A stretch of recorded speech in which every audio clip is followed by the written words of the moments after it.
You're listening to the Jōrni Podcast. Are our brains actually antennas for our intuition? The fourth and final part of the HYPNOTIKA series is coming up. Hi, I'm Petra Brunbauer. What if everything we've been told about holistic health, healing, and well-being is only part of the story? Because thriving in today's world looks different than it used to. Here, we challenge the narratives, rethink what it means to become human, and explore how that shapes the way we lead, live, and step into our full potential. This is the Jōrni Podcast. Welcome to our special HYPNOTIKA series. In this fourth and final part of the HYPNOTIKA series, we examine the boundaries of our memory beyond the limits of a single lifetime to explore the deep-seated origins of our current fears and talents. We consider the possibility that the brain acts less like a storage vault and more like an antenna, tuning into frequencies that hold the stories of who we once were. Craig Meriwether is a certified clinical hypnotherapist, medical hypnosis specialist, neurolinguistic programming specialist, and founder of Arizona Integrative Hypnotherapy, helping people eliminate the negative emotions and limiting beliefs that may be keeping them from reaching their full potential. For over 12 years, Craig has been helping people heal from early childhood trauma, helping cancer patients with pain control, veterans with post-traumatic stress disorder, students with test anxiety, children with nightmares, entrepreneurs with confidence, athletes with peak performance, and anyone who may be dealing with overwhelm, fear, and anxiety. Here is the fourth and final part of this fascinating series, Past Life Regression Therapy with Craig Meriwether.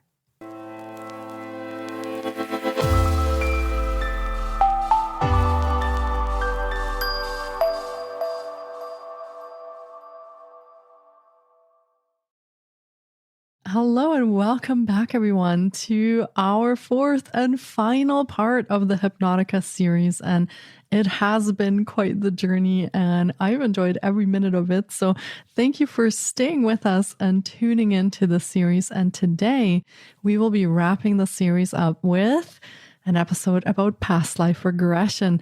And if you haven't listened to the first three parts yet, make sure you head over to the Jōrni Podcast and take a look at the first three parts, where in part number 3, we talked about spiritual hypnotherapy, for example. So hop over there, have a look, get yourself familiarized so that you're ready to dive into this episode with us. And of course, here with me is our special guest, Craig Meriwether, who will take it from here. Thank you so much. Once again, I appreciate all the time and effort you're putting into this, you and Tracy. And it's really a fun discussion to have. And please, I'm happy to chat with people in the comment section when this is all released and continue on and answer any whatever questions anybody might have, or set up a call or something, talk one-on-one. But this is all the various parts of this, part 1 through 3, leading up to what is past life regression all about. We talked a bit of the science behind it in spiritual hypnotherapy and what's going on in the brain in terms of the brain being more of an antenna and a receiver and transmitter of information rather than this storage house. Like there's this big warehouse of a storage unit in the skull, but it seems to be more of the brain acts like an antenna pulling in the information. What we can do, if people remember the old car radios, I know it's different now and how everything works in terms of streaming and hooking up Bluetooth to your phone and all this. But back in the day, we had the car radio. And, if you live in a big town, there could potentially be 50 radio stations all around between the talk radio and the college stations, the university stations, and then the sports, and then all sorts of kinds of music, from classical to hip hop to rock to jazz to country or whatever. So there's all these different kind of radio stations, but when you turn on the radio, you just don't get one big mess of radio and static. You tune into one frequency and pull in that information. So you hear the music, you hear the talk, and maybe it's a news station, you're done with the news, you got tired of the news, I want to hear music, so you change the station. And that antenna on the car hood is vibrating microscopically to attract that one signal You pull it in from the airwaves, and I don't know how that works. Just shoot frequencies into the air, and this antenna pulls in that information, and a little transducer in your radio, your car radio, turns that frequency back into sound.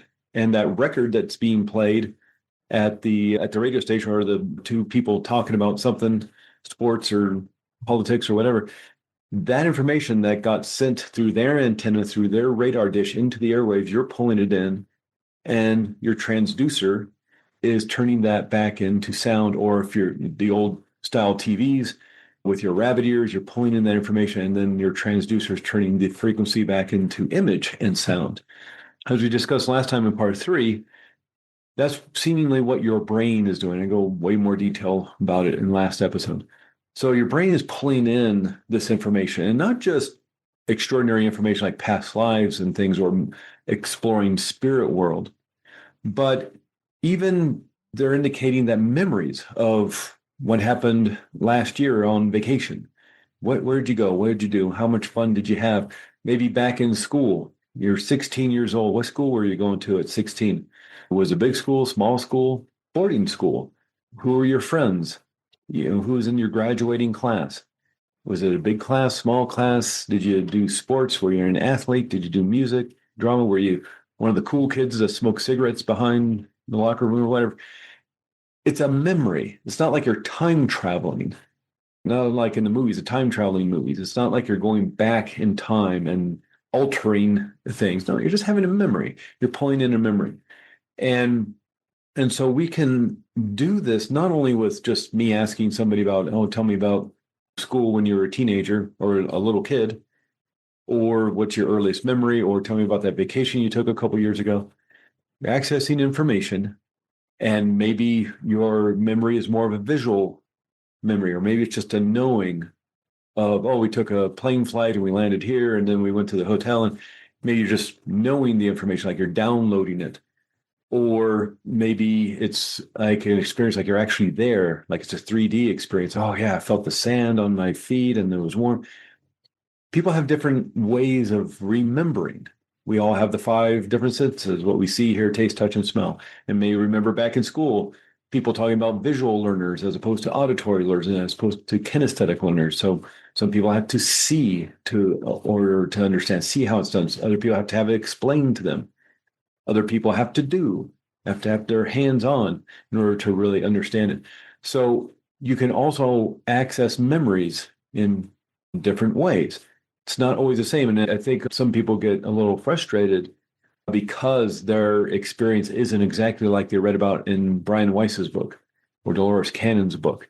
And so, of course not. There's 8 billion people at the moment. And there's going to be several different ways of experiencing information. And of the 100,000 people that Brian Weiss has worked with over them. He's 82. I did a workshop with him last summer. 700 people were at this workshop. He did a workshop the weekend before. So just in a 2-weekend period, he worked with 1,400 people just in a 2-weekend period, let alone he's been doing it for 40 years since, the Many Lives, Many Masters came out in 1988. He's been doing this for 40 years. How many people has he worked with? Are they all going to have the same experience? No. They have different ways of experiencing this, just like people have different ways of experiencing a memory. And yeah, they're going to make it a little more exciting to write about in a book. They want to grab your attention, and they maybe even goose it a little bit. I'm not saying they did, but I'm just saying the book needs to be a little bit entertaining to grab your attention. That's not probably the experience most people have. That's one person's experience, just of the hundreds of thousands that Brian Weiss personally has worked with, whether in a group setting or one-on-one, let alone the people Dolores Cannon worked with, let alone the hundreds of thousands of people Michael Newton worked with over the course of his 40 years of doing the work from 1969 to when he passed away in 2011. People have different ways of experiencing this information, just like they have different ways of experiencing a memory of vacation a couple of years ago. But we all have the ability to do this work, as I explained in part 3. The mechanics behind it, the biology behind it. And so what we do in past life regression, specifically what I do, and so I just have to go with my experiences of working with people, is I like the Michael Newton work. I like Journey of Souls. I like Destiny of Souls. I write a lot about it in my own book, Past Lives Guidebook. about the importance of the way I believe his protocol works, because we not only access memory and insights from a past life, maybe just for curiosity's sake, and that's fine too. That's a worthy way of wanting to do this work. But we also move up into that soul world, which I think is really important, that life between lives, as he calls it, because that's where healing happens. Now, healing can happen just through insight, through understanding, through knowledge. It's, oh, now I understand why maybe these patterns show up in my life, or these feeling states show up when certain things happen. Maybe understanding is enough, and a past life regression can certainly be helpful with that. But by moving up into that soul world, that's where, if deep healing needs to happen, you can disconnect from the negativity of that past life that may be affecting you in this life. Just we talked about in maybe part 1 or part 2 about maybe somebody in their 70s or 80s, or 80 years old, and maybe because of trauma they experienced as a little kid, maybe they grew up in a home that wasn't very safe, maybe they were even suffered abuse. They're still being affected by it 70 years later, 80 years later. And so as an adult, you think, okay, with the wisdom and life experience of an adult, the knowledge and information we have as adults, okay, that was a child, we can let that go. No, it still affects us because we haven't let it go. We haven't found a way to resolve and heal that aspect of our psyche, our emotions, our mindset, whatever, our spirit. You can imagine if past life regression, in terms of what is affecting us from a past life. And this is, we already talked about from last time, in terms of the work Michael Newton did with so many hundreds of thousands of people. Michael Newton's Institute is still going. They just released a new book a couple of years ago. 60 years of research with people who experience soul world and the healing that can be accomplished there. This isn't just 1 or 2 people they worked with. This is 60 years of working with probably hundreds of thousands of people at this point. And understanding not only the importance of moving somebody in that soul state, but the healing that can happen there and the insights and discoveries you can gain about your current life. And that's, so what we do with, or specifically the model I use in terms of past life regression therapy. And I like to add on the word therapy because, of course, you can do this work out of curiosity. You read Brian Weiss, you read Dolores Cannon, and that sounds fascinating or interesting. Or maybe you just get to the point where I've tried talk therapy for years. I've done the EDMR. I've done all these different therapies, and I still feel this way. I still feel that way. I still have the anger, the anxiety. And you read Brian Weiss, or you listen to a podcast series, or you watch a documentary on YouTube or something. And you think, that feels comfortable. It feels familiar. Maybe we'll try past life regression to see if there's any connection to any past hurt or pain. Just as somebody maybe in their 80s hears a podcast or watches a documentary or reads a book or something and says, oh, maybe I should release some of that stuff. I'm not even sure what it's about. I just been feeling anxious. I work with somebody in her 70s. I may have mentioned this in one of the other episodes. I work with somebody in her 70s, and she wasn't really sure. I'm feeling anxious. Well, how long have you been feeling anxious? Since I was 19. She's like 72, 73. Been feeling anxious since she was 19. And she wasn't quite clear as to why. Our subconscious mind understands because it's creating that, it's pulling in information when events in her life get overwhelming and creates a warning signal of the feeling state of anxiety and things like this. So she knows why she's doing it, but it's within the subconscious. As that computer programming to keep her safe gets activated, the warning signal of anxiety or anger or overwhelm or whatever the feeling state may be gets activated. What if the memory goes past being a child, or past being a newborn, past being in utero? That's extraordinary work to do. What's going on while you're growing in your mother's womb? Is she upset? Is she angry? Is she nervous? Is she anxious about being a mother? There's people who were born premature. How does that affect your emotional state as you move forward? Maybe being in the NICU and being in, what do you call it? When the glass container, that's not the right word. When newborn premature babies have to be put in the incubator and maybe not feel human touch for a month. Talking with somebody last night, just at dinner, we're just chit-chatting about family and things, and said, back in the day, her brother must be in his 60s. So we're looking at the early 60s, late 1950s, when he was born prematurely, taken right away from mom, and mom didn't get to touch him for a month. They don't know anything. back then. I should say that's rude. They didn't have the understanding that a newborn baby needs to feel the human touch of mom. And he didn't get that for a month and plus being premature. And so how does that affect you? And can that be resolved in some way using these techniques of hypnotherapy? Imagine going back even further, swimming out of the shallow end of the pool and going into the deep end of the pool. And if we've been experiencing these past lives as a way of learning and growing and developing as souls, like this earth is this training facility, or maybe this some researchers out there, some scientists are saying it's a computer simulation. And there's a whole different conversation right there, and just in terms of what this reality is. But a computer simulation, what's a computer simulation? It's practicing something you're going to need somewhere else, like a flight simulator a pilot might get on because they have to fly into Heathrow Airport. They've never been to London before, and they are flying from New York to London next week. They get that assignment, and they're going to want to practice because, what happens if there's really bad turbulence over the Atlantic? They want to be prepared for that on what they're going to do. It's a huge lightning storm landing at the airport. What are they going to do? They switch runways at the last minute. Heathrow gets shut down and they have to fly to Gatwick. How's that going to work? They're going to practice all these different scenarios because they're going to need it in the future in real life. Maybe there's no storm and it's just a perfect flight, but they want to be prepared. And so potentially that's what this Earth experience for us. And we, just like the airline pilots, are going to, let's try it this way, let's try it that way. And maybe we're doing that here. What happens, let's say there's no electricity and we're back in the 1500s. How's that going to work? What happens if the family situation is like this? How do I learn compassion and empathy because I grew up in a situation like this, or this time period, or this part of the world? And you can see that maybe by going through various lines that we can learn and grow and develop going through school. I mean, here in America, we have first grade, second grade, all the way through high school. And in 12th grade, we graduate. Then we go to college, we go to university, get our bachelor's degree, get our master's degree, get our PhD. What if we're here somewhere in third or fourth grade as 9-year-olds, and we're still learning and growing, trying to get that master's degree as light in life? And so we're going to move through these various lessons, just like learning math. You just don't start writing those crazy equations in the movies of the genius people writing those crazy equations on the chalkboard.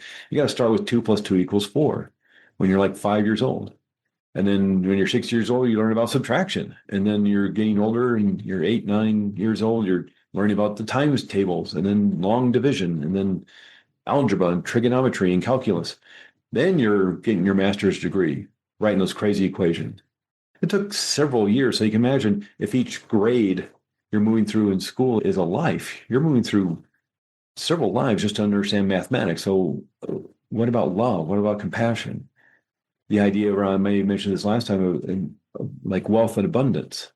Not only would it be important if you want to learn about wealth and abundance to have the yacht and the house in the south of France and the apartment overlooking Central Park and Tokyo or wherever, you have all the stuff. You have the Golden Palace and the Golden Bathroom. And would it also not be helpful for you in understanding wealth and abundance to understand what it is to live in poverty in the streets of Calcutta, or live paycheck to paycheck and wondering how you're going to pay your bills next month and have to stand in line at the food bank?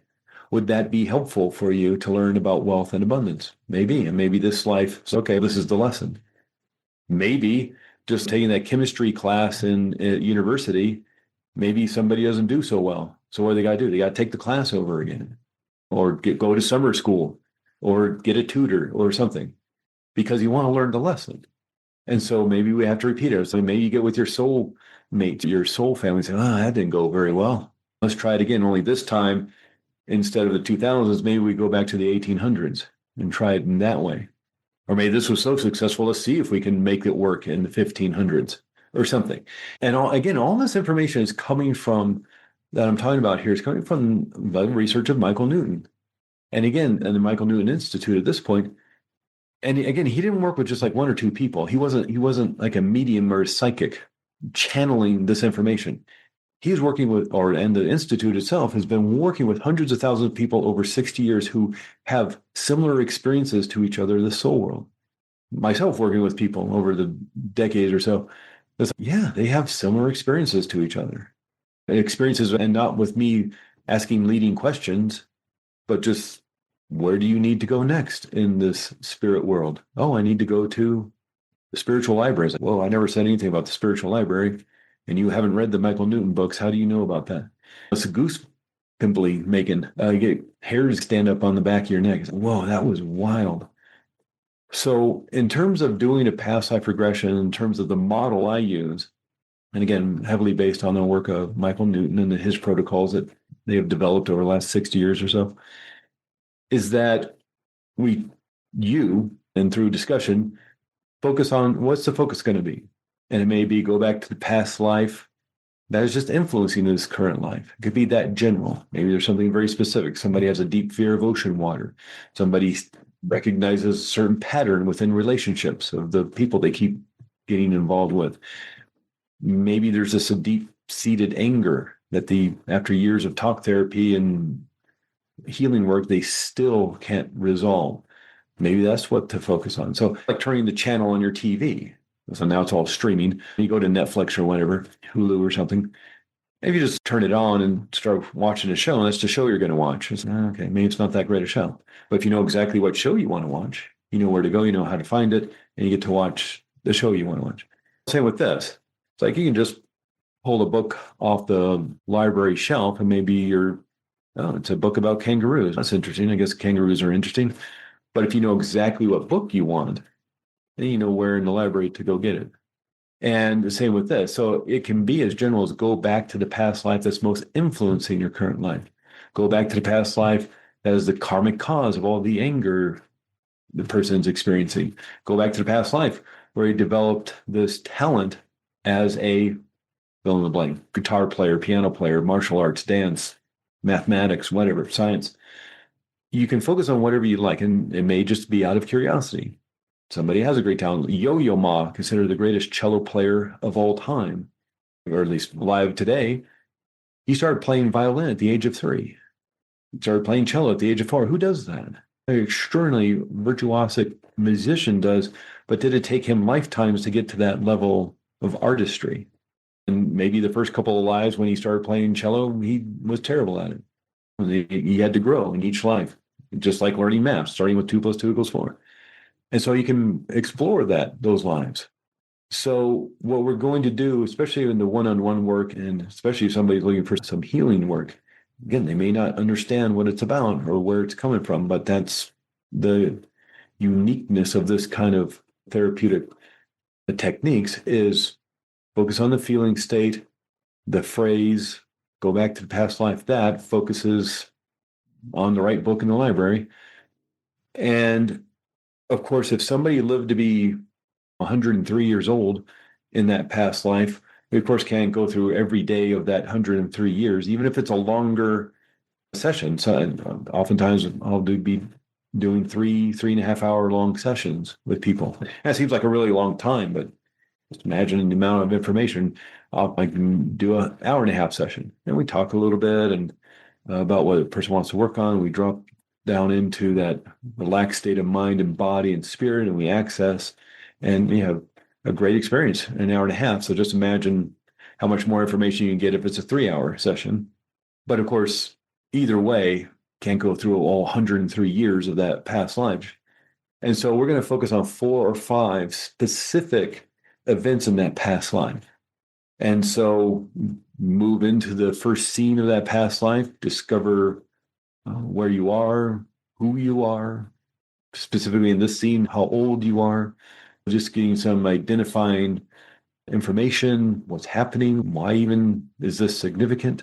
How are you feeling about this? Is it a joyful feeling anxious, feeling afraid? Just establishing the scene, and then we're going to fade that out, and I'm going to count to 3. You're going to move to the next significant event in that life, whether you're younger, older, the same age. Maybe you are going to be younger. Maybe you're 25 in the first scene, maybe 12 in the next, or maybe you're 50 or so.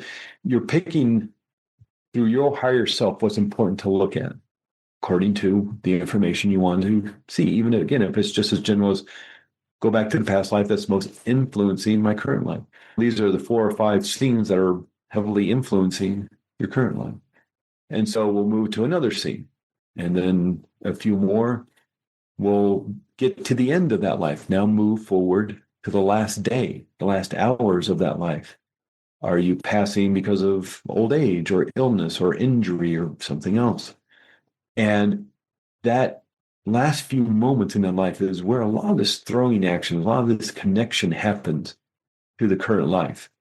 Because it's in that life, as this life ends, are there any regrets? Is there any pain you're still holding on to? Is life fair or unfair? Is love easy or hard? It was the loneliness so overwhelming that you're still experiencing. What are the experiences and the feelings you're having in those last moments? Are you making any decisions about life or family or money that may affect and influence your current life? Are you vowing revenge for something that happened in that life? And so this is where a lot of that attachment can happen. Moving out of that life, you're now back in soul state.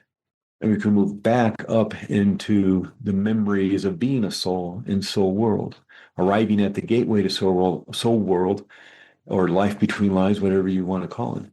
And in that soul state, who greets you at the gateway to invite you back into home? Because this is a familiar place. This is where you've been growing as a soul.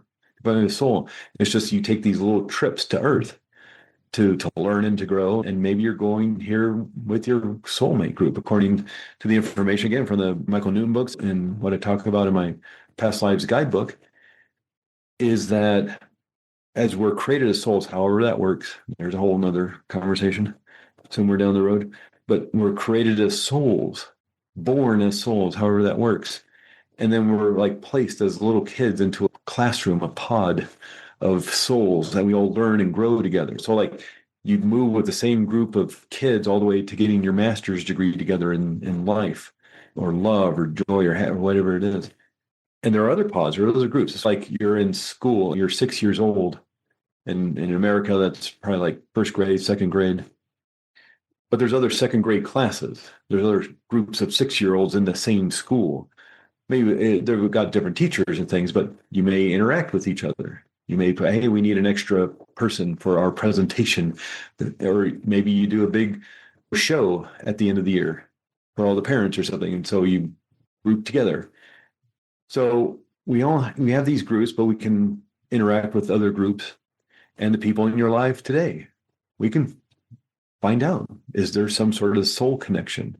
Is this person part of your soul group? Have you had other past lives with this person? You may want to find out more about why your mother is the way she is. What do you need to learn? How do you need to be? How do you need to grow because she is the way she is? Your father, brothers and sisters, the friend who you had as a little kid but then moved away, are they part of your soul group?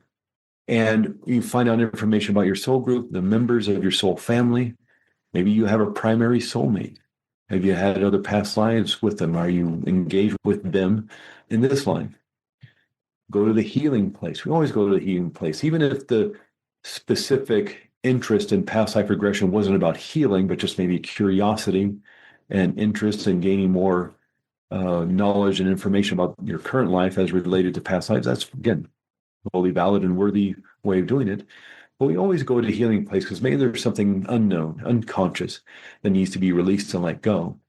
And so people go to healing place, and it may be the healing center, the healing building.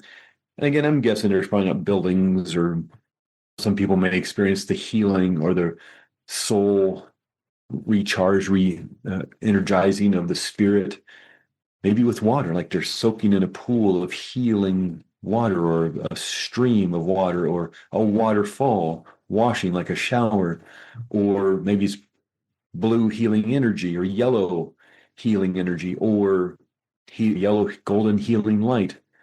Or maybe there's healing beings berobed and bejeweled, and they have these rods that go up and down to create that healing and recharge. I'm going to guess that in this soul state, there's probably not water there.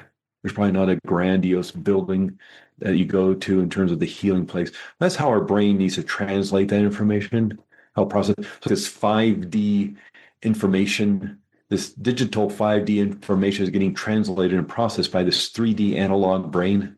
And so there needs to be some accommodations, maybe in terms of translating. And so in and of itself, I'm going to put money down that there's not water in spirit world, but your brain may translate the healing that's happening as well. The only thing I can compare this to is like water. Okay, let's make it water. It's just a way of allowing this. It's like people who have had near-death experiences, and maybe they go to that soul world or that soul state or some however that works, and they see colors that they've never seen before. How do you describe a color you've never seen before? It's like describing color to a person who's been blind since birth. How do you describe blue to somebody? You can describe it through feeling. It feels cool. It feels cold. But does that really explain blue and the various shades of blue? You can describe a color you've never seen before. It's black with some brown and a whole lot of yellow in it. That makes no sense. But that's the only way to describe it. And it doesn't really describe it at all, but it's the only way this brain of ours can maybe translate something extraordinary. And so in soul world, is it a literal healing with water or energy? Maybe. I don't know. But I'm guessing to a certain extent, some of it's symbolic and metaphoric. So because that's the way the brain has to translate these extraordinary information. But we can also move to other places. So we go where you want to go.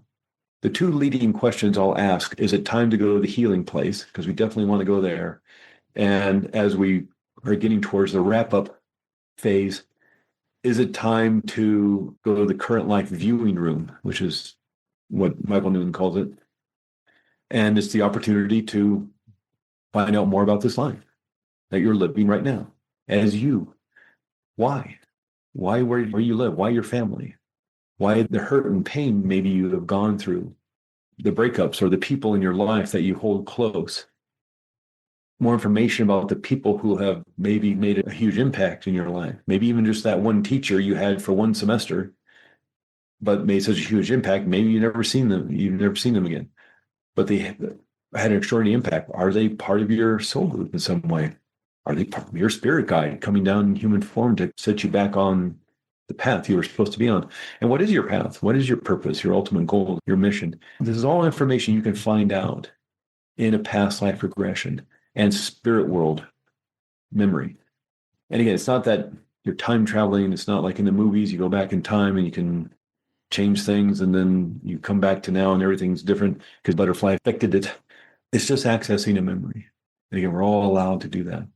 But the extraordinariness of this work is by accessing those memories and understanding a little bit more about what has happened in the past and how that affects you in relating to the world in this life can be quite healing, let alone the actual healing work that can happen up in spirit world. And again, just the model I work with, I was originally trained just to do these 90-minute sessions, and they just kept getting longer and longer. And because there's more questions, it's just exciting. It's exciting work to do. And it's like, more questions to ask. I'm watching the clock and maybe they have to go pick up their friend from the airport. I don't know, but it's exciting and they're getting such great information and I keep asking questions. And what people may not understand is that we're having a conversation during your experience that you're having. You're telling me about your memories. One, that helps me facilitate and guide and maneuver through the memories you are having, especially if there's certain questions or certain aspects of it you're interested in. I'm going to make sure we find out that information, or at least ask the information. But it's also for the recording. They record this so you can listen to it later. And so I'm asking questions. I don't know, this question leads to that question. That question leads to another entirely different question. And maybe that relates to something we talked about on the phone the week before as we were setting this up. You told me a week before that this in your current life, does that have anything to do with it? You start asking all these extraordinary questions. And we want to record that because if this is a 3-hour session, it's like watching a 3-hour movie.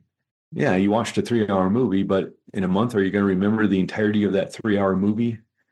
Probably not. But if you have not only the recording of it, so you can listen to it again, and the transcript's even nicer because then you just find whatever word or phrase you're looking for and go back to that specific spot instead of trying to fast forward or rewind the recording. But going back to the 90-minute session, they just kept getting longer and longer. And I started thinking, maybe I'm doing it wrong. I'm asking too many questions. And then I realized as I dove in deeper into the Michael Newton work in the Michael Newton Institute, oh, they're doing 3-hour sessions. All those Michael Newton sessions in the 70s and 80s before the book came out, Jōrni of Souls in 1992, those 2 decades worth of sessions, he was doing 3-hour sessions, 3.5-hour sessions. And that made a lot more sense to me because it's just like having a conversation. If you have a half an hour conversation, you get a half an hour worth of information. If you have a 2-hour conversation, how much more information can you get? There's, in terms of, again, the model I use, 2 options. The shorter 90-minute version, which is still extraordinarily a lot of information you pick up. And it doesn't seem like 3 hours. It seems like 10 minutes. Just because you have that relaxed dilution of time when you go into that trancey state. But again, it's like you're in this trance state and yet have full ability to communicate with me. If we need to take a break, we take a break. You're going to be able to drop back into it. Oftentimes, if you've never experienced this kind of work before, we'll do a warm-up exercise at the very beginning, and just to relax the body and make sure that technology is working, because I do most of the stuff over Zoom because people feel relaxed and comfortable in their homes, which makes this nice because now I can work with people around the country and around the world. At times, it's morning time for me, and I'm guessing it's evening time for you, Petra, so it works. And this extraordinary about modern technology. And the reason it works so well over Zoom is because I'm not doing anything to you per se. This isn't Reiki. It's not certainly not massage where I have to be massaging muscles and things like this. This is me guiding you through your own experience, through your own abilities to do this. But yeah, be relaxed and comfortable in your home. So I do most of this over Zoom, and it can be quite a healing experience. So I'm going to take a breath and drink water because I've been talking a bit, but it's quite an extraordinary experience just to find out more about your current life, more about you as a soul, as far as, because we're playing these roles, not like an actor in a theater troupe. I think I made this analogy last time, but there's this group of actors who form a theater troupe, and they're going to do 6-7 plays throughout the year. And in January, say, okay, what's the first play of the year? So let's do this play from the 1960s, a hipster beat poet play. And okay, here's who plays what character, and here's the costumes we're going to wear, and here's how these characters go from Act 1 to Act 3 and change and develop. And you do that play, and then they take a break, and then in March they say, okay, now what play? Let's do a Shakespearean play. Okay, let's go back to the 1600s, and here's the costumes we wear, and here's who plays what role, and here's how these characters are going to move from Act 1 to Act 3. The same actors, they're just playing a different role. And so you can find out so much more about the role you're playing in this life and who in your life may be there to help support and guide and poke you with a stick, and even just through the experiences of that may have not been fun and may have been quite ugly, how that has helped you develop as a person. Thank you so much for sharing all of that, Craig. And what a fascinating conversation. And I'm certainly very curious about the sessions and everything that you explained. And one thing that came up for me as you were talking about this is, of course, the fact that, and we are coming into a bit of uncharted territory here, I feel, because we don't really know for sure. But is it your perspective that there is a piece of us that sort of transcends each of these lifetimes and stays with us? Because we're accessing, as you said, a memory. So there must be a piece of us that remembers this over hundreds of years or different lifetimes that we can access. Yeah. And again, coming from the work of Michael Newton, and again, not that it was just he worked with 1 or 2 people, but he worked with, in the Michael Newton Institute, worked with hundreds of thousands of people over the last 60 years. And so the information comes from many people having the same experience and gaining the same information through asking their spirit guide or other spirit beings up in soul world. And the way Michael Newton explains it in his books, and I explain it in some in Past Lives Guidebook, is that we are soul, we are spirit, and we take part of that energy to place it in this avatar of us here on earth. And so there's this connection between your amount of soul energy you have to animate this body, mind, soul here on earth, as well as some that remains up there in that spirit world. So there's a connection. And in terms of how we access, one of the things, where did I put it? It's on the floor, but I showed it last time, is that research study about consciousness being, and the brain being a right read head interacting with the omnipresent background field, which sounds weird and strange. But what it's suggesting is that consciousness, again, being local, not housed within this brain not being a storage house, but an antenna, and that this information is held within the 0 point field, the omnipresent background field. So when you look at an atom, atom makes up me, makes up you, makes up the furniture around us, all those things, the air. When you look at an atom with your electron microscope, you see the neutrons, the electrons, you see the subatomic particles and the quarks and all those things. But the very essence of an atom is this energy field. And so that's what that research is suggesting, is that this information that we're pulling in, whether it's that vacation you took 2 years ago, what was school like when you were a little kid, what's your earliest memory, as well as past life memories, that's all held within 0 point field. That's the big library. That's the Akashic Records. That's the book of your lives.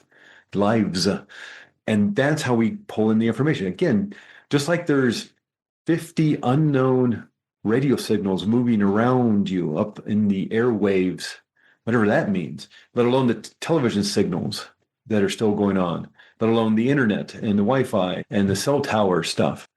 All this stuff is that you don't know it. But because I have this little device, I can pull in the wisdom of the entire world I have in this phone. It's not in the phone, but I'm pulling it in through the phone. I have a couple of songs, a couple of pictures on my phone, but I'm using this show in America, Parks and Rec, and Ron Swanson calls it a wonderful rectangle. And this wonderful rectangle does not hold all the wisdom of the world and the history of the world and all the research of the world, but I can pull it in through this phone. This is what this research is saying the brain is doing. It's acting like this phone and pulling it in. And one of the reasons we can do this is because part of our soul energy is still there, maybe in that energy field. Again, these are theories. There's the theory of the holographic universe. And the holographic universe, a hologram, every bit of information that creates that hologram has the entirety of the hologram in it.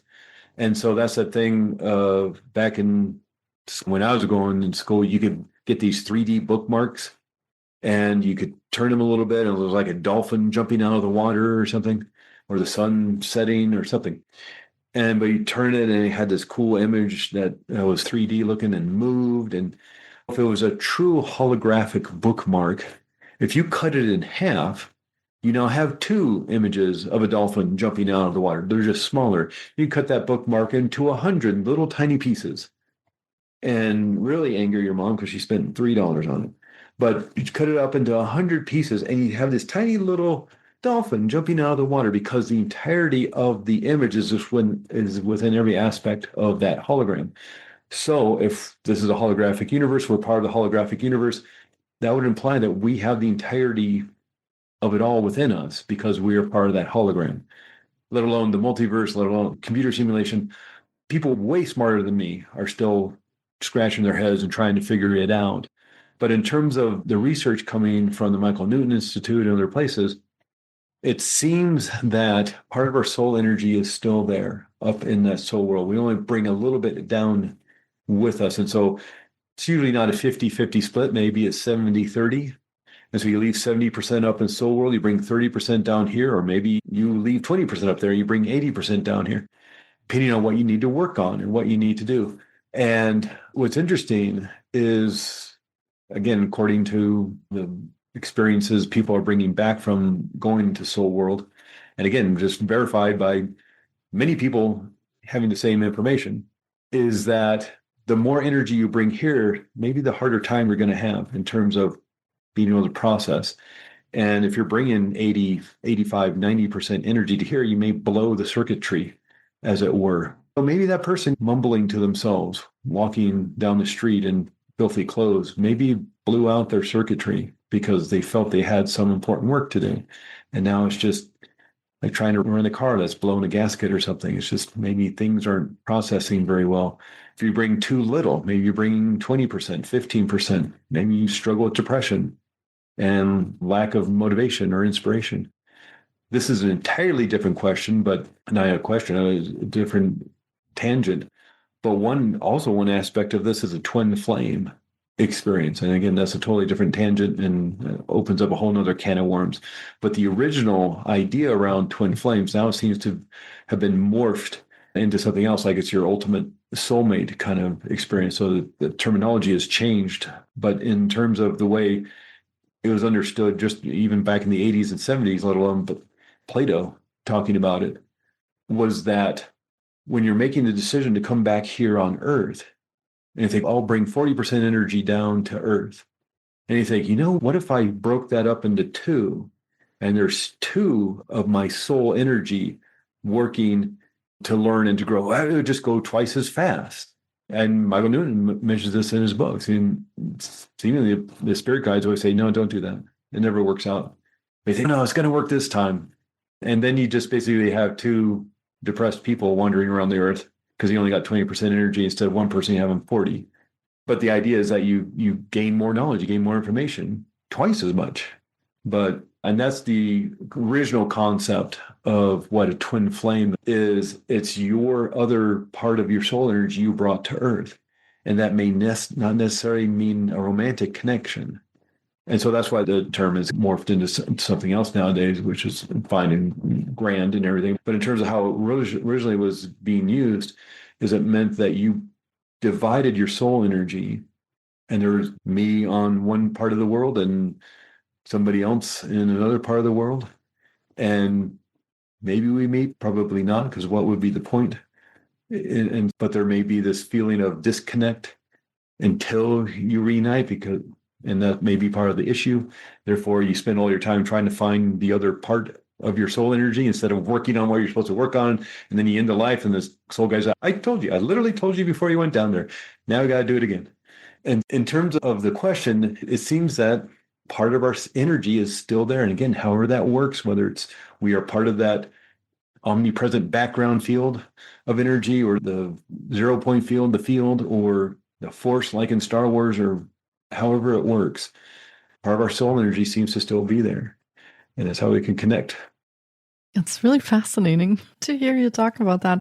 And it certainly brings up so many questions as far as how this actually affects our health, our mental well-being, and different angles of how we're thriving on this planet, how we're thriving in our lives. And certainly, I find that as you're explaining, for example, some of the research coming from the Institute, they're working with a lot of people, and they're, I want to say, experimenting on this live with people.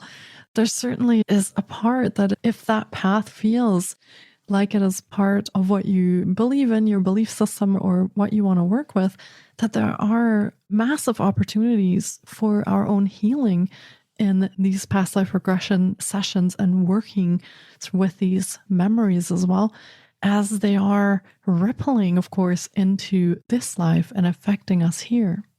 Yeah, and that's what's extraordinary about it. And I think you hit the nail right on the head, is to a certain extent, we're not probably allowed to know. Maybe we'd blow the circuitry if we really saw the entirety of the library and spirit world and all of our past lives.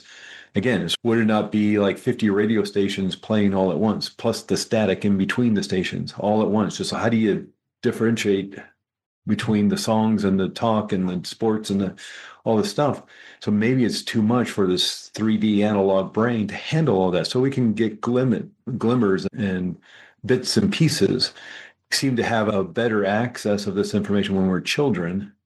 And maybe just because the circuitry is brand new, or the mind, body, soul aren't filled up with so much tension and pressure and stress, or I don't get.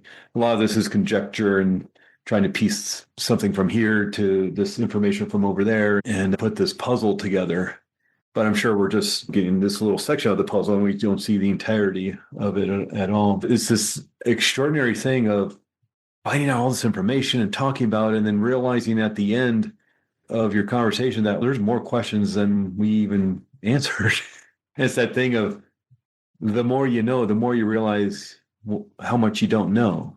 It's like math. It's, oh, I didn't know there was math and 2 + 2 = 4. And then all of a sudden, wow, there's times tables, there's division. Oh, and then there's calculus and there's algebra and there's trigonometry and geometry. Oh, I wish I had just not started math, because it just gets bigger and bigger and more complicated and more head scratching. And the more you know. And not that I don't wish I hadn't done those. It's been extremely fascinating. I got years and decades to continue reading and researching and working with people. I don't know. And that's a lot of the work you all do too. And Jōrni is not only working with people, but also trying to find more answers, answering more questions. Absolutely. With whether the telesummits you do or these like little 4-part series that you do, or the podcasts, or even the retreats you have. It's not only here's what we know so far and how you can build up to be your best life. But man, look at all these new questions we've just didn't even know we had before we started. That's how I'm feeling right now. It's fun. What makes us like, okay, what are you going to show us next in the next series that you have? Yeah. And I feel this also is part of, for our listeners, to really experience these things for themselves, to maybe answer some of those questions. You and I are talking about this, and you've had your experience, I've had my experiences, but really listeners can't experience that for themselves unless they go and do a session and they dive in and they feel what that feels like in their bodies and their minds. And then maybe some of those questions actually become clearer, or they might have more questions as they go along. That's actually a good point, because I don't think I ever mentioned this part that I'm not a past life reader. Yeah. I'm not a medium, I'm not a psychic. I don't have that skill set at all. No talent in that whatsoever. And valid and worthy. And if that's the experience you want to have, fine. It's like going to tarot reader or something. You want somebody skilled and understanding and have the ability to do that skill. To me, it's like playing the guitar or the cello or something. It's like we all have the ability to play the guitar and the cello. Maybe not well, but we can all put a little chord on a cello and pull a bow. And we're not going to play Royal Albert Hall or Carnegie Hall or whatever, but we can play the cello. But there are people who are masterful at that instrument, or dance, or we can all dance. We don't jump around and have fun and feel that joy. But there are some people who should be ballerinas and be dancers on stage and things because they have that talent. And same with this work. We have the ability to access the Akashic records, and especially do this work yourself. There may be people who have the stronger antenna so they can help other people as that way. But again, a long answer to not even a question you even asked. But that's not what this is. As worthy and valid as that may be for somebody, this is somebody, like you just said, having their own experience. And I'm here to guide and to facilitate that, and your ability to do that. And I have recordings on my website. You can do this recording. You can find recordings of Brian Weiss and Dolores Cannon on YouTube, and you can maybe move through one of those. But again, that's more generalized. I have recordings on my website that you can use to find out more about a past life that focuses on the purpose in your current life and your most spiritual past life and things like this. But again, it's be somewhat general because I'm not able to ask questions about the experience you're having. And so that's the difference between a reader, a recording, and an actual experience. Is, of course, we're going to have more depth in a one-on-one session. But again, it's just we all have that connection. Our soul energy is still up there. So we all have the ability to do it. And it can be quite insightful, as you said. Yeah, absolutely.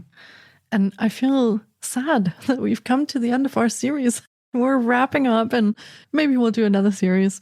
It seems to be there are many other rabbit holes we can dive into with this. But we want to leave listeners just with maybe a different perspective, a bit different of an outlook of things they might want to try. And now that they've heard more about hypnosis, past life regression, even spiritual hypnotherapy, maybe coming into a place where we're saying, okay, yeah, maybe this might be one thing that I'd like to try. It's made me curious, and maybe this is part of my healing journey. So if we've done that, then inspired our listeners to look at this from a different way, I think we've done our jobs. And I want to thank you, Craig, for spending this time with me and sharing your wisdom with us. I feel you have so much to share and so much to teach us. And it's been an absolute pleasure to put this all together in this series. Oh, I think I know how much work this is. It's so much work. And so I appreciate so much you and Tracy and your entire team putting this stuff together, especially like a series of 4. Everybody's made it to this far and you want more information, certainly I'm happy to talk with you one-on-one, email or text, phone call or Zoom, and answer any questions anybody might have. And I'll keep my eye on the comments and all the different places this gets put. And yeah, if you have any questions, let me know. Absolutely. And we will link to Craig's information in the show notes as well so that you know how to get a hold of him. And if this is something that has piqued your curiosity, then you can connect with him directly, find out more, and maybe even step into your own session and see what that feels like. Have your own experience. And with that, we are wrapping up the 4-part Hypnotika series today with a talk about past life regression therapy. And if you haven't listened to the first 3 parts yet, I highly suggest that you come to the podcast and look up the first 3 parts. It's been an absolutely inspiring and fascinating conversation that we've had. And thanks everyone for tuning in, and we'll see you next time. Take care. Be well. Thank you so much for taking time out of your day to listen in.